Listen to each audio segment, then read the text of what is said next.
Today on the bench, we have a Lambda LP-534Fm power supply that we're going to repair and rebuild. I recently purchased a couple of these off of eBay. The first one was listed as working, but the second was listed as is for repair. The ad stated it would power on, but it would make cracking and popping noises, which is never a good sign. But I took a chance and purchased it anyway. I have already repaired that unit and thought I'd take you along as I rebuild the second working unit and show you my process and the problems I encountered and what I did to get around them. First, I must say, if you're following along and working on one of these yourself, you're doing so at your own risk. There are lethal voltages inside, and if you don't know what you're doing, you can get hurt or be killed. And as BBI says, it will hurt the whole time you're dying. So be careful. Take safety precautions and follow along at your own risk. Let's take a look inside. On the side there are 6 flathead screws, or at least there should be. I can see this unit is missing a few. It's obvious that somebody has been in this unit before, as this front banana jack should not be purple. So somebody's been inside and repaired this unit at least once.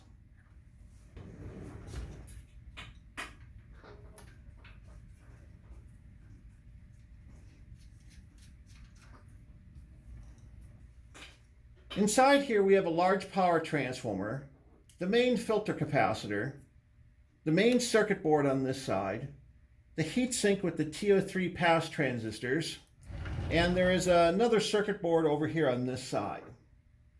On the first unit I repaired, this 6¼ amp fuse was blown.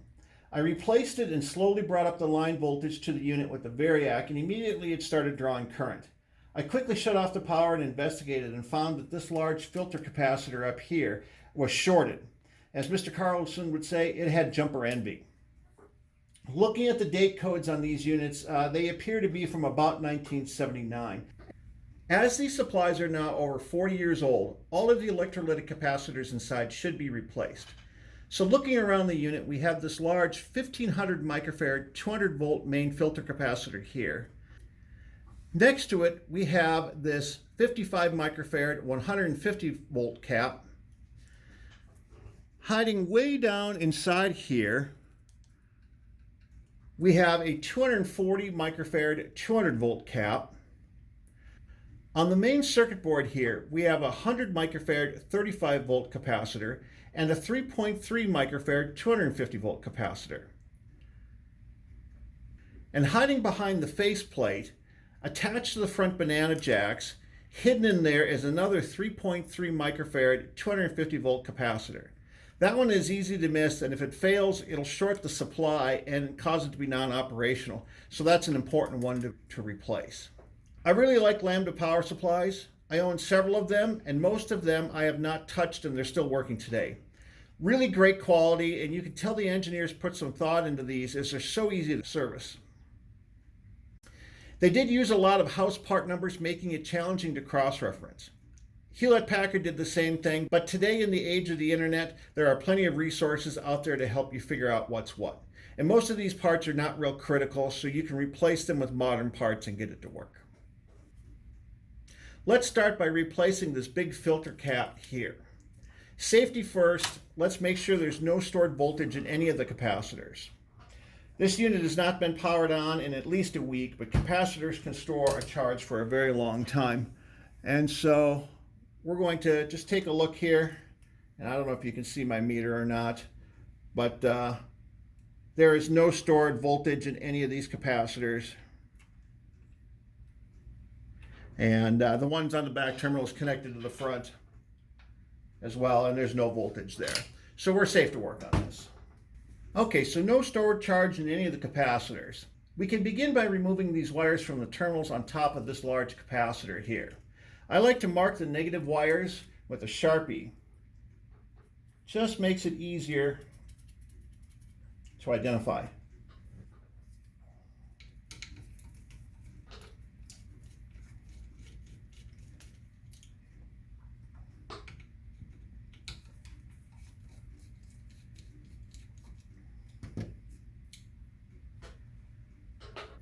Next, we remove the 4 screws that hold this back plate in place.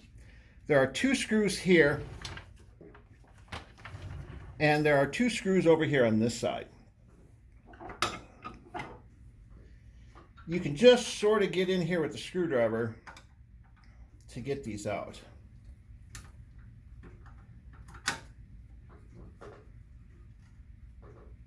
There's washers and lock washers on here, so don't lose them.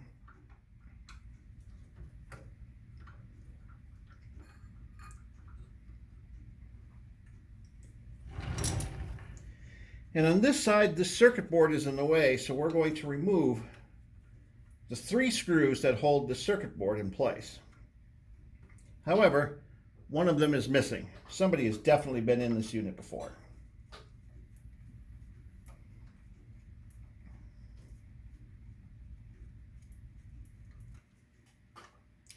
Actually, I can see there are 2 more screws down here. My other unit is missing these down here. In fact, there's supposed to be one down here in the middle also. That's interesting.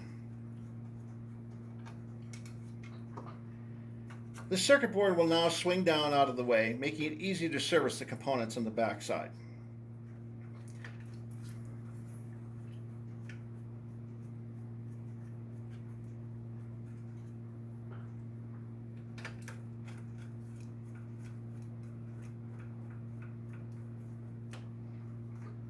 With this plate loose, we can pull the whole capacitor and assembly up, and makes it easy to get to these 3 screws on the back. Kind of need 3 hands to do this, but if you can sort of rest it like this.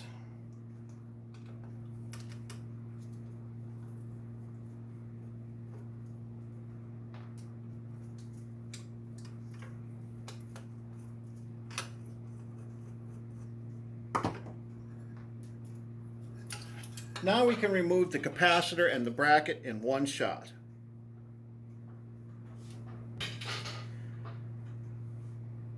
The new part is a Kemet 1800 microfarad 150 volt rated capacitor. And as you can see, it is much smaller than the old part. I chose this part as it was rated for something like 12,000 hours, which was 2 to 3 times the rated life of other capacitors I had looked at. It had a high ripple current rating and looked to be a quality part. As it's much smaller, I needed to come up with a way to mount it. I thought about making some sort of foam or plastic adapter to mount it in this old mount, but I opted for what I felt was a more elegant solution instead. I decided to use a standard bottom chassis capacitor mount. However, I ran into a problem there as well. These caps are about 1.4 inches in diameter, and the mounts I could find were either 1 inch or 1.5 inch and would not quite work with these caps. So I've applied some 1.5 inch thick-walled, glue-lined heat shrink on the outside of the cap to make it just thick enough for the 1.5 inch mount to grab a hold of it. Plus, it gives it a little bit of grip without having to use so much clamping force. The bottom of the chassis has vent holes that line up perfectly with the mounting tabs, and I will use 2 of the old screws to mount it. It looks almost factory from the outside when done. I have the new capacitor mounted here in the bottom, and now we can reconnect the wires on the top. I'm using the old screws from the old capacitor, so make sure you save those. And as this is much smaller, we have to make sure that we arrange these terminals so they're not touching and not shorting out.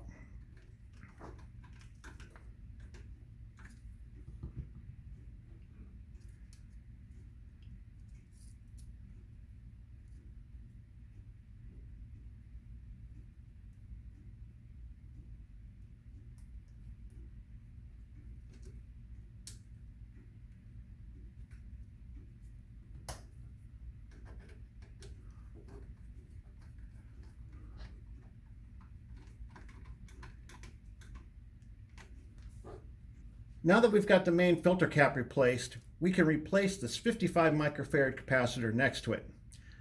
You have to be careful with these terminal posts here. Too much heat can melt them. I prefer to cut the old capacitor leads and try and unwrap them if I can first. Sometimes if you're careful, you can pry the wires loose from the solder and unwrap the wire entirely without having to heat it up at all. Sometimes heat and solder wick or a solder sucker is needed. This capacitor is held in with the clamp down here. So we can just get in here and pop it loose from the top and bottom clips that hold it in place. This will give us a little bit of room to swing it out of the way. And then I just cut the terminals right at the top up here. And the bottom lead is nice and long, so we can just cut that from down here as well. The new part is a Nichicon 56 microfarad 200 volt rated part. As you can see, the new part is much smaller for the same capacitance and an even higher voltage rating. Again, I chose a high quality long life part for this application, as I did for all the capacitors in this rebuild. With this part being so much smaller, I opted to apply some silicone to help secure it in place and prevent vibrations from causing it to break off. I will just attach it to these terminals here and then apply a little bit of silicone to hold it in place. I will do that before buttoning the unit up once it's been tested. With all of my repairs, I try and do the best quality work I can. I realize I am just a temporary keeper of these products, and someday someone else will own this, and I don't want anyone opening it up the unit and thinking, man, what a mess. I take pride in the work I do, and I want anyone that may come across it in the future to see that. I have seen so many hacked up repair jobs where somebody just slapped a part in there, it's held in with electrical tape or bodged in there somehow, and that is just not the quality of work I strive for. I always try and find the best solution within reason that I can. And while some Solastic is not the greatest solution, in this case it's better than leaving it flapping in the breeze. Here's the new part installed. I put a little bit of insulation on the leads here and then bent them and wrapped them around and soldered it down. I'll put a little bit of silicone on here to hold it in place to this bracket so it's not just hanging here in the breeze. Next, we will replace these two capacitors on the main board here. As you can see, there's enough length to flip this board. Can you see that? Let me move it over. There you go. As you can see, there's enough length to move this board over. You can desolder the components and work on it. Can you see what I mean about the way these units were engineered? Everything is serviceable. Here I ran into some part issues. While I could find 100 microfarad capacitors in the axial for this side, I could not find a 3.3 microfarad 250 volt rated axial part. So I'm going to have to use this radial can and make this work. I looked at maybe using a film capacitor in this spot, but they're just too big and it's really not the right part for this application. I'll make this radial can work on the board here, and I'll apply a little bit of silicone once again to hold it in place. That way there's no shock or vibrations from causing it from breaking off, anything like that. Here you can see the new parts installed. They in fact fit much better than the old ones, and this is what I had to do to get the 3.3 microfarad capacitor to fit. It's not the best solution, but it's at least a high quality part that I know is not going to fail. I didn't want to buy some cheap part off of eBay or something like that and then question its reliability. So I'll put a little bit of silicone around it to hold it in place from vibrating, but that'll work just fine. With these capacitors replaced, we can move on to this capacitor that's stuffed way down here attached to the rear terminals. How in the world are we going to get to that? If we turn the supply up on its side here and we remove these 4 screws here, we can swing the heatsink block out of the way. So let's just do that here real quick.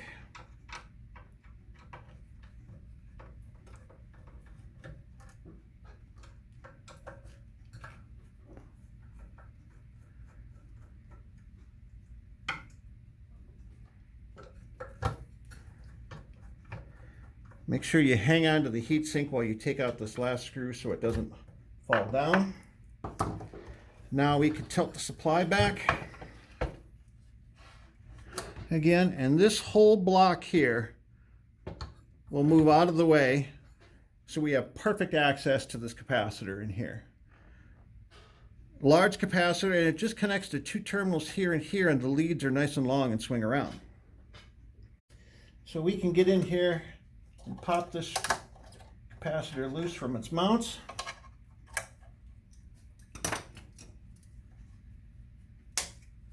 Cut these leads off. And now we can see what we need to do to get in there and work on that. Can you guys see that? Let's see if we can zoom in a little bit so you guys can see. There we go. So here again, we ran into a problem, as the new part is much smaller than this big old honking capacitor. For the same rated value,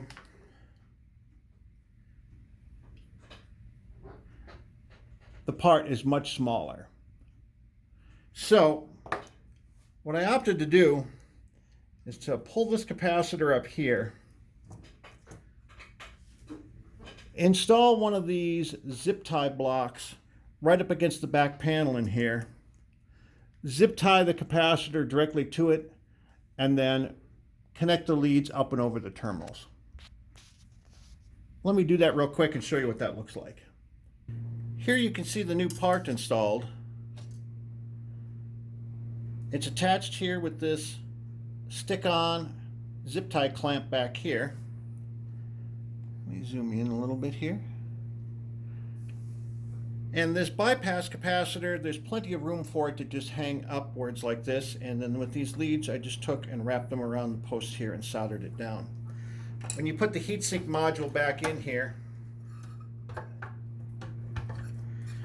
we'll tighten it back down again. Zoom me back out. When we put the heatsink module in here, you can see there's plenty of room in there for this to bolt down. One thing to be a caution is this heatsink has got these brackets here, so when you go to bolt it down, there is wires back here and wires here. You want to make sure that you don't get those pinched when you go to bolt this heatsink back down. In order to gain access to the 3.3 microfarad capacitor that's on the back side of these terminals here, we have to remove these 3 screws that are here on top.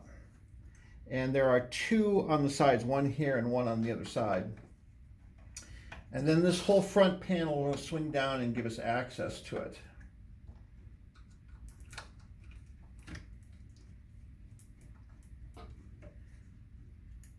So, also note there is a fuse here, a 3 amp fuse that is for these terminals here. So if your supply ever stops working, but the meters are showing power, you could have blown this internal fuse here.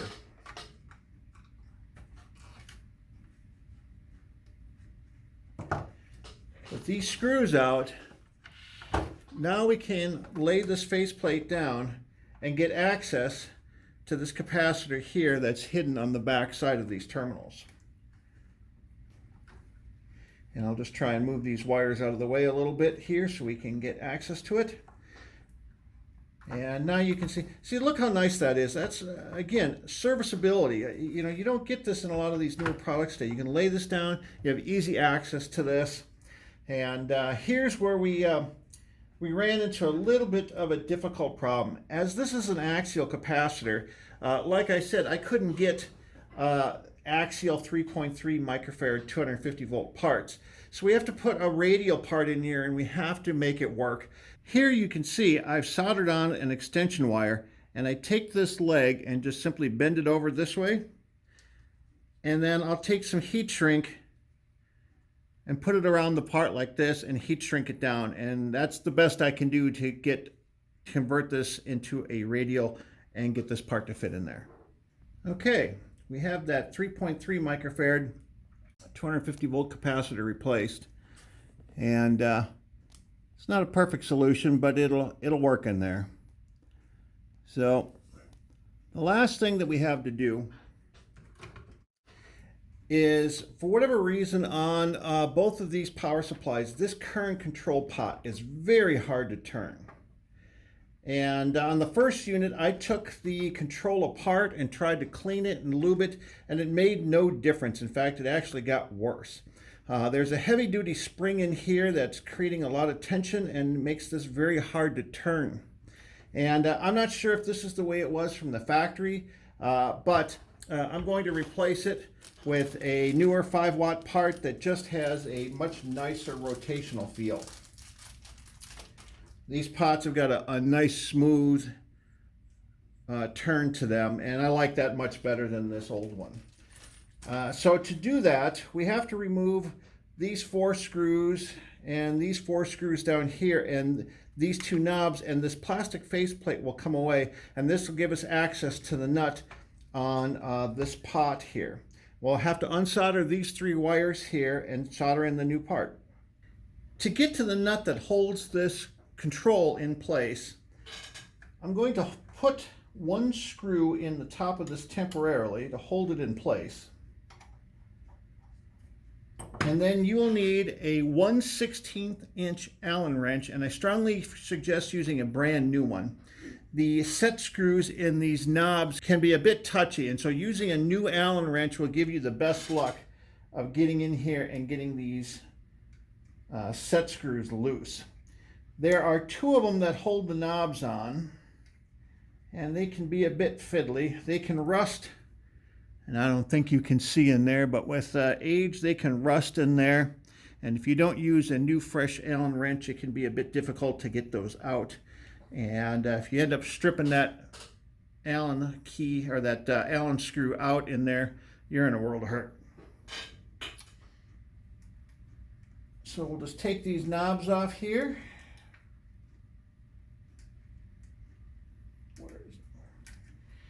And then these screws, there's 8 screws that hold this plastic faceplate on. A 1/16 inch Allen wrench will work. However, whatever screws they used, it's sort of an odd size. It's not metric, and it's the screw heads are a little bit larger than a 1/16 of an inch. So again, using a fresh, clean, new Allen wrench will give you the best results for being able to get these off. Okay, one last screw here. And take note that the bottom row of screws are shorter than the top row. The top row uses very long screws. So when you go to put them back in, make sure you get them in the right place. With this in place now, with these screws out, we can remove the screw again here on the top. And this will give you access. There isn't much room here, but there's just enough room, if you can see here, to get to this nut that holds this control in place here. So let me get that removed and get the new control installed. One thing to note is that the new control, the threaded part is a bit longer and the shaft is a bit longer than the old part. So what I do on this new part is I take the nut that it comes with and run that all the way down there, and then I take the lock washer that it comes with, and now the thickness of these is about the same. So that way I can put it through here. This control is a little bit longer. If that bothers you, you can trim that off a little bit with a hacksaw or Dremel tool. It doesn't really bother me that much that the knob sticks off of the faceplate about 1/8 of an inch extra, so I just leave it. I don't want to risk trying to cut this and heat up the control or damage the shaft or something like that, so I just leave it like this. And with this out of the faceplate, this shaft is so hard to turn that you can barely turn it with your fingers. So that, I don't know what happens to these things over time, but they just get really hard to turn. And this new control has just got a much nicer feel to it. So let's get that installed. Okay, now that this new control is in place here, I can put all the screws back in this and button it back up again. I will then bring it up slowly on the variac, testing all of the points in here to make sure that the voltages are all coming up and that the polarities are correct, and make sure that the power supply is working correctly. So that will complete our video here for the rebuild of this Lambda LP-534Fm power supply. I hope you enjoyed it. I hope you got something out of it. Thank you very much for watching.